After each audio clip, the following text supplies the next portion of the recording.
புலிகள் அமைப்பின் தலைவர் பிரபாகரனுக்கு பிறகு இந்த தமிழ் கட்சிகள் ஒன்றிணைவதற்கு காரணமாக அன்றகுமார் திசநாயக்க அவர்கள் தெரிந்தோ தெரியாமலோ இருந்தார் என்பது பலரது கருத்தாக இருக்கின்றது. இந்த தேர்தல் முடிவுக்கு பின்னர் கட்சிகள் ஒன்றிணைவது தொடர்பாக பேசப்படுகின்ற போது இந்த விடயம் தொடர்பாக எல்லாம் கருத்துக்கள் கூறப்பட்டு வந்தது.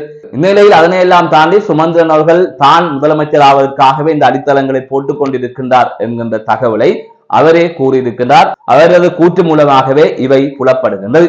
எனவே முதலமைச்சர் வேட்பாளராக சுமந்திரன் களமிறங்க இருப்பதாக தெரிவிக்கப்பட்டிருக்கிறது. இதன் பின்னணியில் என்ன நடக்கின்றது, சுமந்திரன் இதற்கு முதல் சொன்னது என்ன, இப்போது நடந்து கொண்டிருப்பது என்ன, இவை தொடர்பாக விரிவாக பார்க்க இருக்கின்றோம். அதற்கு முதல் JK ரிப்போர்ட் எனப்படுகின்ற இந்த யூடியூப் சேனலை சப்ஸ்கிரைப் செய்து கொள்ளுங்கள். தொடர்ந்து அருகில் இருக்கின்ற பெல் பட்டனை கிளிக் செய்வதன் ஊடாக நான் போடுகின்ற ஒவ்வொரு காணொளிகளையும் நீங்கள் உடனுக்குடன் பார்க்கக்கூடிய வகையிலே இருக்கும். நான் நடராசா ஜெயகாந்தன். தற்பொழுது செய்திகளுக்குள்ளே செல்லலாம். அனைவருக்கும் தெரியும், இலங்கையில் புலிகள் அமைப்பு இயங்கிக் கொண்டிருந்த போது அந்த அமைப்பின் தலைவரான பிரபாகரன் அவர்களால் சிதறி கிடந்த பல இயக்கங்களை ஒன்றாக இணைத்து அரசியல் நீரோட்டத்தில் அவர்களை பயணிக்க வைத்தார். அதற்காக உருவாக்கப்பட்டதுதான் தமிழ் தேசிய கூட்டமைப்பு. இது அனைவரும் அறிந்தது. அதற்கு பிறகாக இவர்கள் யுத்த காலத்தில் தமிழ் மக்களுக்காக எதையுமே செய்யவில்லை. அந்த கூட்டணி உருவாக்கியதன் நோக்கத்திற்காகவோ அல்லது அந்த கூட்டணிக்கு விசுவாசமாக இருப்பதற்கோ ஒரு தலைவரும் இருக்கவும் இல்லை. மக்களுக்கு விசுவாசமானவர்களாகவும் அவர்கள் இருக்கவில்லை.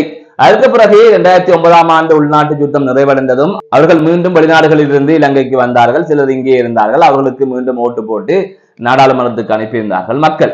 அதன் தொடர்ச்சியாக பல பிளவுகளும் ஏற்பட்டது. தமிழ் தேசிய மக்கள் முன்னணி அங்கிருந்து வெளியிலே சென்றது. அதற்கு பிறகாக டெலோ வெளியிலே சென்றது, பிளட் வெளியிலே சென்றது. இவ்வாறு பல விடயங்கள் நடந்து கொண்டிருந்தது. இந்த சூழ்நிலையில் தற்போது தமிழரசு கட்சி மாத்திரம்தான் இருக்கின்றது. இந்த நிலையில் தான் திடீரென்று யாருமே எதிர்பார்க்காத வகையில் அன்றகுமார் திசநாயக்க அவர்கள் ஜனாதிபதியாக வந்தார். அதற்கு பிறகாக நாடாளுமன்ற தேர்தலில் தமிழ் மக்கள் அன்றகுமார் திசநாயக்கவுக்கு தங்களது ஆணைகளை வழங்கியிருந்தார்கள்.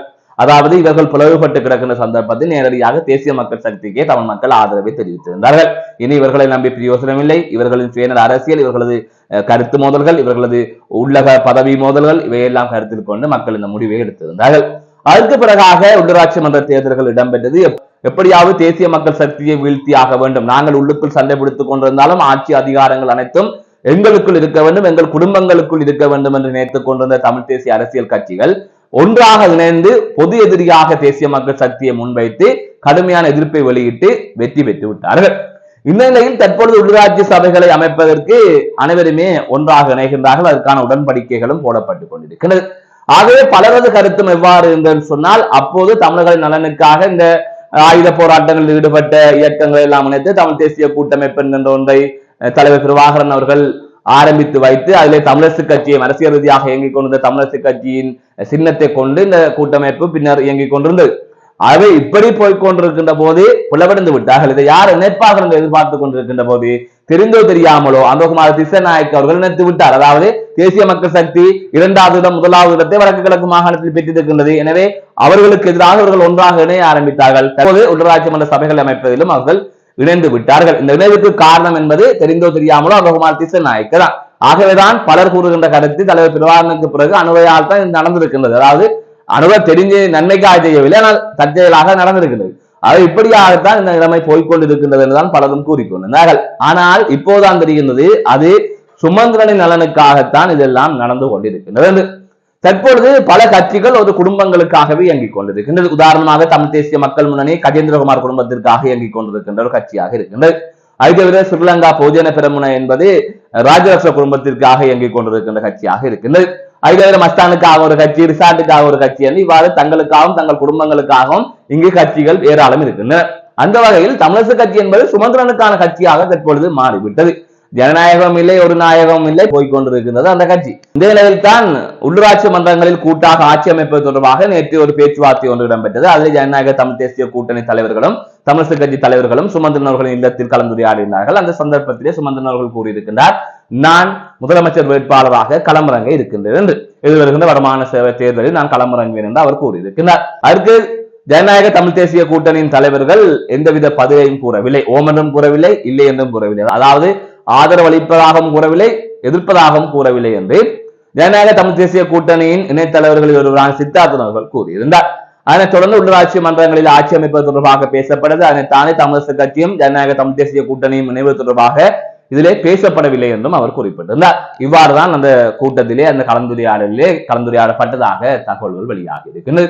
இதிலேதான் ஒரு கேள்வி எழுகின்றது என்னன்னு சொன்னால், ஏற்கனவே மாவை சேனாதி ராஜா அவர்கள் மாகாண சபை தேர்தல் நடந்தால் நான் முதலமைச்சர் வேட்பாளராக களமிறங்க போகின்றேன் என்கிற விருப்பத்தை தெரிவித்த போது அதனை கடுமையாக சுமந்திரன் அவர்கள் எதிர்த்திருந்தார்.